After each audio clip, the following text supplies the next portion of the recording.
ঊনসত্তরতম জাতীয় স্কুল ক্রীড়ার অনূর্ধ্ব-17 ছেলে ও মেয়েদের 4 দিনের দাবা প্রতিযোগিতা আজ উদ্বোধন করলেন যুব বিষয়ক ক্রীড়ামন্ত্রী টিঙ্কু রায়।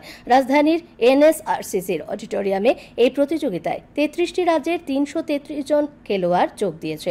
একই সঙ্গে এদিন তিনি উদ্বোধন করলেন বাস্কেটবল কোর্টেরও। উদ্বোধনী অনুষ্ঠানে অন্যদের মধ্যে ছিলেন ক্রীড়া সচিব পি.কে. চক্রবর্তী, রাজ্য ক্রীড়া পর্ষদ সচিব সংকাত ঘোষ, অলিম্পিক জিমন্যাস্ট দীপা কর্মকার সহ বিশিষ্টজনেরা।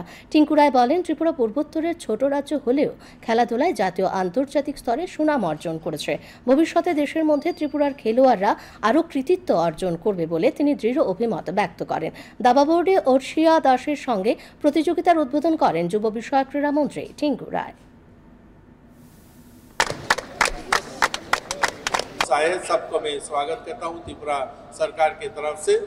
और ये त्रिपुरा माँ त्रिपुरेश्वरी की धरती है, छोटा प्रदेश है, यह छोटा है लेकिन खेल का मैं आपको बोल सकता हूँ कि एक एनवायरमेंट आपको दिखेगा जो यहाँ पे जो हमारा एक स्पोर्ट्स एनवायरमेंट आपको देखने को मिलेगा ये छोटा प्रदेश में।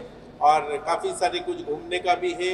त्रिपुरा में अगरतला राजवाड़ी है और हमारा उदयपुर मतारवाड़ी है, नीरमहल है, काफ़ी सारी जगह घूमने का भी मौका मिले तो थोड़ा सा घूमना भी है।